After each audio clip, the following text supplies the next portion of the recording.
the significance of Eid al-Adha from the Quran, Right. and about the sacrifice from the Quran. So if you can just maybe shed some light on it, Sure. from a Quranic perspective. Right. The Prophet Muhammad sallallahu alaihi wasallam, he said that my ummah will have only two Eids, meaning two gatherings, two festivals. One is the festival at the end of the month of Ramadan, and then the second one is the 10th of DhulHijjah, at the end of the performance of Hajj.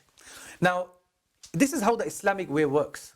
When you do a good deed and you want to thank Allah subhanahu wa ta'ala, and one of the ways you thank Allah subhanahu wa ta'ala is you do a specific good deed, a specific act of ibadah.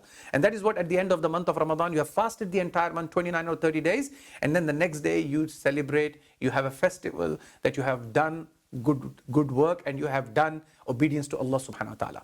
Similarly, at the end of the Hajj is one of the amazing rituals in Islam where the one who performs Hajj, all his or her previous sins are forgiven up until that time.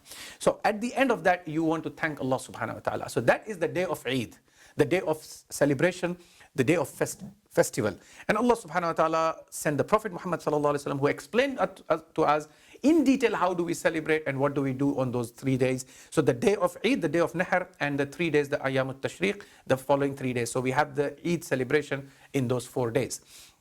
Now, what is the whole purpose of this Eid? What do we get out of this? What is the lesson that we can extract from this? So I would say that as mentioned in Surah Al-Hajj, Surah number 22, ayah number 37, Allah subhanahu wa ta'ala said, in relation to this sacrifice and the Eid al-Adha, neither does the meat nor the blood of this sacrifice of the animal reaches Allah.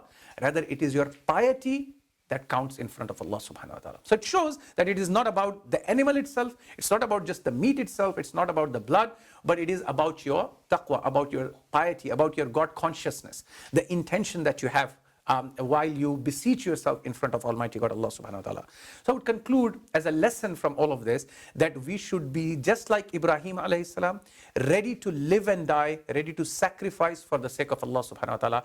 Not just our time and effort, not just our money and wealth, but our lives as well.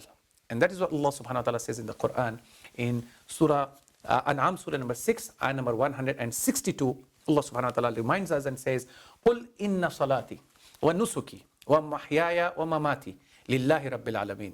Say, my salah, my prayers, and my sacrifice, my living and my dying is for the sake of Allah, the Rabb, the creator of all that exists.